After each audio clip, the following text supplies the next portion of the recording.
Aquaman has made $1 billion at the worldwide box office and still has even more money to make because it doesn't even open in Japan until February 8th, I think. And it's still running in China, a country that loves Aquaman. It's going to keep running there until February as well. And of course, it's still going to be playing here in the United States and other countries for a little while longer. For the rest of January in the US for sure, and probably maybe even into February too. So even though it's reached $1 billion now, which is a great milestone, it still has more money to make. And I think this is a decisive win for DC and the DCEU, and an inarguable victory. As much as some pundits might like to say otherwise, and there's one argument that they'll use, I think, to kind of make Aquaman's victory seem less special, but I'm going to totally blow that out of the water later on in this video, so stay tuned. But anyways, this is great for a number of reasons because, the DCEU has been struggling, at least in terms of perception with people. Even though most DCEU movies have been financially successful, almost all of them except for Wonder Woman have been critically drubbed and a lot of audience members don't like them.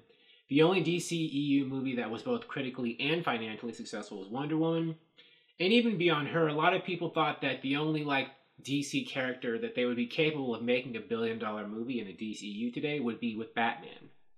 And beyond Batman, maybe the first $1 billion movie might have been, Wonder Woman 1984, which I actually think could make $1 billion. But nobody would have thought that any other DC property would be capable of getting there. Not if Batman and Superman together and BVS couldn't do it. So for Aquaman to do it, I think that's great. This is a definitive win for DC. And I think beyond that, it says a lot about DC characters in terms of pop culture. Because going back to, the argument that only Batman is a character that you can make $1 billion movie with, maybe Wonder Woman. This does prove that Batman isn't the only cool character in the DC pantheon, right? When Wonder Woman became a big hit, people thought, okay, well now Wonder Woman can be cool too, but that's it, just Batman and Wonder Woman. The rest, are all lame, or, people can't relate to them, or whatever, that BS. But Aquaman proves if it can make $1 billion worldwide, clearly there's something about this character and about DC characters in general. It's not just Batman and friends. There are multiple dozens, more than dozens, hundreds, thousands of DCEU characters, DC characters in general, who are powerhouse characters and who may have successful movies about them. And I hope that, Warner Brothers and the world, especially Warner Brothers, understands this with Aquaman's, victory.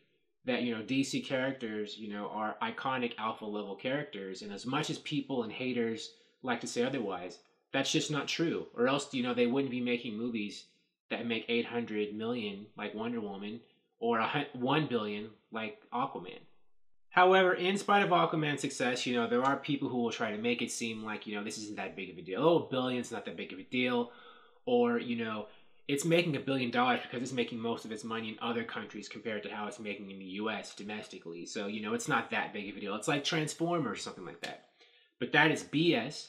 Because if you look at Aquaman's domestic numbers so far and where domestically it'll probably end before the movie leaves theaters, it's doing just as bad as well, if not better, than other blockbusters today, including a lot of Marvel films. Aquaman is a legitimate financial success for DC, and I think the fact that it reached $1 billion says quite a bit. So I guess as for the future, the immediate future is just let's see how much farther past $1 billion Aquaman gets, and what this is going to mean for Aquaman 2. We haven't heard too much news about Aquaman 2 yet, but they're going to make one if the first one made $1 billion.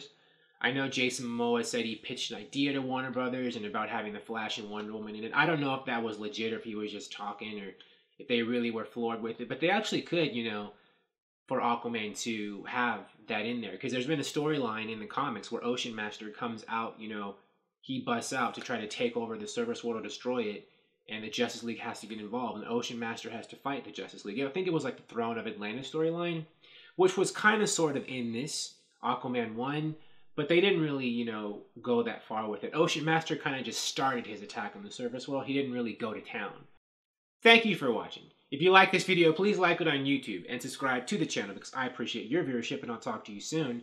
Bye.